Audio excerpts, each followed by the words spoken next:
नमस्कार दोस्तों, मैं अंकुर उपाध्याय स्वागत करता हूं आप सभी का आपके अपने YouTube channel share market analysis में। जैसा कि आप सभी के साथ मैंने अपने इससे पहले वाली वीडियो में डिस्कस करा था कि आप लोगों के जो कमेंट्स होंगे उसी पे बात करूंगा। तो यहाँ पे 13 स्टॉक हैं, इनफैक्ट 13 नहीं है, 12 हैं। तो 12 स्टॉक्स के बारे में यहाँ पे आप सभी के साथ डिस्कस करने वाला हूँ जिन पे आप लोगों की क्वेरीज हैं। एंड दो तीन चीजें जो टेलीग्राम से रिलेटेड कमेंट्स हैं। पहला तो ये है कि टेलीग्राम एक प्राइवेट ग्रुप है, उसमें हम लोग कैसे सवाल करेंगे। तो मेरे हिसाब से जो भी टेलीग्राम पे ग्रुप होगा वो प्राइवेट ही होगा, अदरवाइज पब्लिक करा जाएगा तो वहाँ पे बात ही नहीं हो पाएगी मेरे हिसाब से। एंड रहा सवाल ये कि आप लोग कैसे क्वेरी करोगे, तो हमने इसके लिए वीकली 3 लाइव सेशन स्टार्ट करे हैं जहाँ पे आपके लिए हम वीक में 3 बार लाइव बात करेंगे। 1-1 घंटे का वो लाइव सेशन होगा। तो वहाँ पे स्टॉक्स के ऊपर ही बात करते हैं, पोर्टफोलियो मैनेजमेंट के ऊपर बात करते हैं। एक चीज क्लियर कर दूं मैं यहाँ पे, कोई भी ट्रेड इनिशिएट हम आपकी अपनी तरफ से कॉल्स एंड टिप्स का काम नहीं है। मतलब जो भी नॉलेज पर्पज से आपको जानना है वो बताया जाएगा, स्टॉक्स पे अपडेट दी जाएगी एंड पोर्टफोलियो को कैसे मैनेज करें उसके ऊपर बात करेंगे। जो जुड़ना चाहते हैं डिस्क्रिप्शन में लिंक मिल जाएगा, आप वहां से इजीली जुड़ सकते हैं। सिंपल सी बात है, ठीक है। अब आते हैं स्टॉक्स पे। तो कॉस्मो फर्स्ट, यहाँ आज हम जब टेलीग्राम पे लाइव सेशन कर रहे थे तो इसी के बारे में एक्जैक्टली पूछा भी गया था। मुझे ये नहीं पता आप वही हो या कोई और हो, मुझे नहीं पता। कॉस्मो फर्स्ट के बारे में बात करें तो आपने टेलीग्राम पे तो क्लियरली बोला था कि यहाँ एक कहीं ना कहीं बायबैक से रिलेटेड क्वेरी थी। एंड बायबैक मैंने आपसे उस समय भी यही कहा था एंड यहाँ भी यही कहूंगा कि कॉस्मो फर्स्ट बहुत अच्छा लगता है शेयर, इस स्टॉक में बने रहने की राय होगी। एंड बायबैक कब स्टार्ट होगा कब नहीं ये तो मुझे नहीं पता, बट हाँ डेफिनेटली यहाँ पे स्टॉक को बेचना नहीं है एंड होल्ड की राय होगी यहाँ पे मेरी।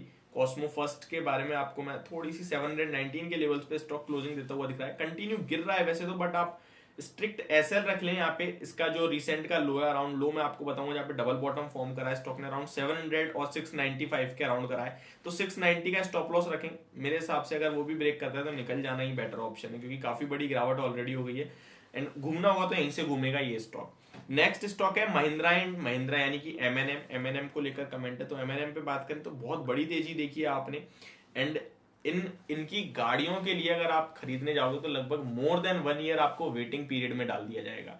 तो डिमांड काफी हैवी है, चाहे वो महिंद्रा एंड महिंद्रा हो या फिर कोई अदर कहीं ना कहीं 4 व्हीलर कंपनी हो।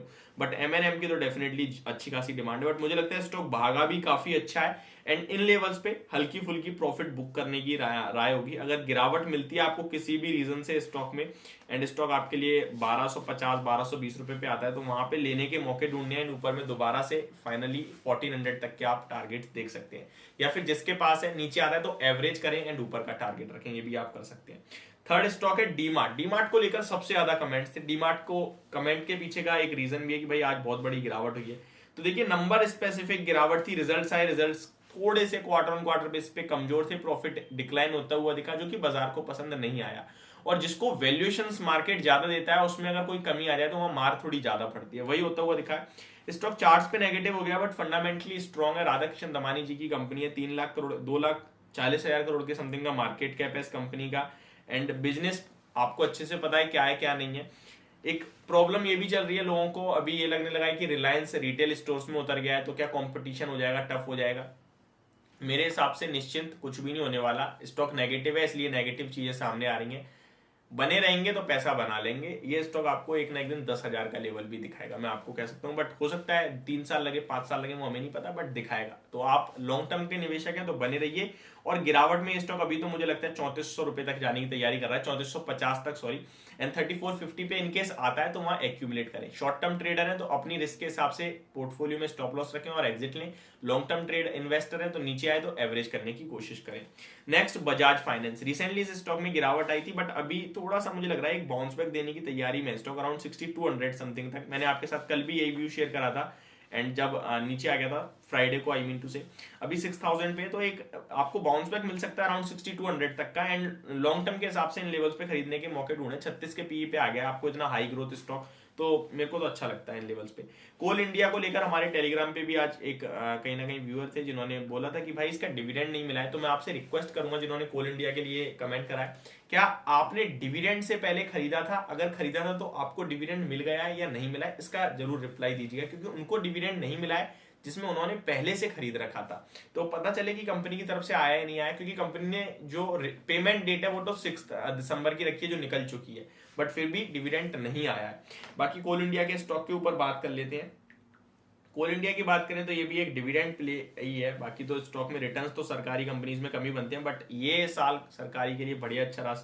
स्टॉक की बात करें 263 का हाई लगाया, 5 के पीई पे है स्टॉक, 42 का अर्निंग पर शेयर है, बढ़िया है, 15% की डिविडेंड यील्ड है, तो डिविडेंड यील्ड तो काफी शानदार है। बाकी स्टॉक ऊपर से नीचे आ रहा है, मुझे लगता है थोड़ा बहुत और गिर सकता है अभी स्टॉक, तो यहाँ पे फ्रेश एंट्री बिल्कुल भी ना लें, और जिसके पास है वो एक प्रॉपर स्टॉप लॉस जरूर रखें। या तो आप 210 रुपीज का स्टॉप लॉस रख सकते हैं क्लोजिंग बेसिस पे, अदरवाइज आप अपने हिसाब से भी रख सकते हैं। 195 तक जाने की तैयारी कर रहा है स्टॉक, ऐसा लग रहा है अगर गिरता है तो। नेक्स्ट टाटा पावर, कमेंट सिर्फ इतना था कब बढ़ेगा भाई ये तो मुझे भी नहीं पता, ज्योतिषी तो हूं नहीं मैं, बट टाटा पावर की बात करें तो बिजनेस से रिलेटेड कोई अच्छी अच्छी चीजें आती हुई दिखी हैं। लाइक अभी गवर्नमेंट ने कहा जो आप कोल इंपोर्ट करते हो उस पर टैक्सेस जो ज्यादा पे करते हो वो आप पास ऑन कर दीजिए, उससे इन्हें अच्छा खासा अभी कहीं ना कहीं जो लॉस हो रहा था वो बचेगा। कंपनी ऑलरेडी स्टॉक काफी ज्यादा डिस्काउंटेड में मिल रहा है, घट चुका है, और पावर की डिमांड अच्छी है, केपेक्स प्लान चल रहे हैं, तो ये सब चीजें अच्छी दिखती हैं। मुझे लगता है 2023 में परफॉर्म करना चाहिए स्टॉक, तो ठीक है होल्ड करना चाहिए।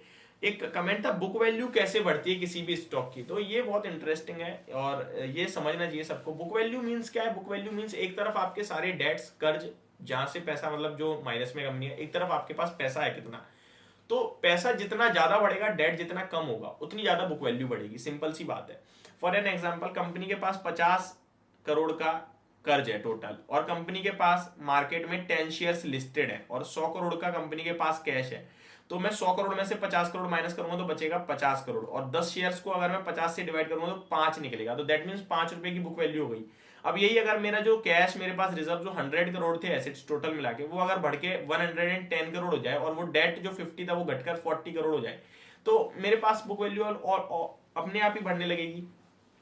तो बस यही है, कंपनी जैसे जितना अर्न करेगी उतनी ज्यादा उसकी बुक वैल्यू बढ़ती चली जाएगी। नेक्स्ट आरती इंडस्ट्रीज को लेकर कमेंट था, एंड यहाँ पे टेलीग्राम पे भी काफी थे प्रॉब्लम। स्टॉक कंटिन्यू गिरता जा रहा है, बट स्टॉक अच्छा है, मुझे लगता है इन लेवल्स पे आपको एक्यूमुलेट करना चाहिए, और काफी ज्यादा नेगेटिव है चार्ट्स पे, गिरता ही जा रहा है, गिरता ही जा रहा है, कहां तक गिरेगा आपको मुझे नहीं पता है, बट जब घूमेगा तो बड़ी तेजी बनेगी। ये अब कहीं ना कहीं अंडर वैल्यू हो रहा है। 15 के पीई पे इतना शानदार स्पेशल केमिकल कंपनी मिल रही है आपको, इससे सस्ता तो क्या ही मिलेगी।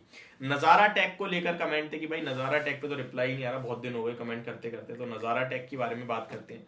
गेमिंग कंपनी है, जब भी कोई गेमिंग से रिलेटेड खबर आती है स्टॉक में 5-7% का जंप आता है, फिर ठंडा पड़ जाता है, स्टॉक नीचे आ जाता है साइडवेज मोमेंटम में। लोअर स्टॉक का जो लोअर लेवल है वो अराउंड इसका 520-40 के समथिंग आता है, एंड ऊपर में स्टॉक उछाल मार के दोबारा से 620-610 रुपए तक चला जाता है। तो मुझे लगता है इस स्टॉक में भी कोई एंट्री तो नहीं बनती है, जिसके पास है वो एक नीचे जो बेस है उसका स्टॉप लॉस रखें, और ऊपर में जब भी उछाल निकले आप निकलने की कोशिश करें। Next Pidilite industry, long term के लिए बहुत अच्छा लगता है मुझे, हाईयर, हालांकि बहुत हाईयर लेवल्स पे मिलता है ये स्टॉक हमेशा, एंड 2450 पे आ गया है। कमेंट आई थिंक ये था कि क्या इसे एवरेज कर सकते हैं, तो अभी थोड़ा और गिर सकता है स्टॉक, चार्ट्स पे नेगेटिव होता हुआ दिख रहा है अभी। मुझे लगता है ये स्टॉक आपके लिए 2350 रुपए तक जाएगा, वहां आप एवरेजिंग स्टार्ट करना, 2350 फिर 2280 पे भी करना, एंड बने रहना, ये स्टॉक आपको दोबारा ऊपर के लेवल दिखाएगा। डीवीज लैब और टाइटन पे मैं आपको इतना कहना चाहूंगा कि अभी रिसेंटली जो गिरावट है वो ज्वेलरी सेगमेंट पे, थोड़ा बिजनेस उतना हैवी ग्रो नहीं होगा, क्योंकि दिवाली सीजन पे ज्वेलरी में काफी अच्छी डिमांड थी, तो वहां काफी अच्छा उछाल देखने को मिला। बाकी टाइटन हमेशा बाय ऑन डिप्स वाला स्टॉक है, और डीवीज लैब तो मैं सिंपल सा कहूंगा भाई हर लेवल पे खरीदते चलो, इससे अच्छा मौका आपको मिलेगा नहीं। तो ये मेरी तरफ से आपके क्वेश्चंस के आंसर, होप आपको वीडियो समझ और पसंद होना होगी। Thank you so much for watching this video, have a great day guys.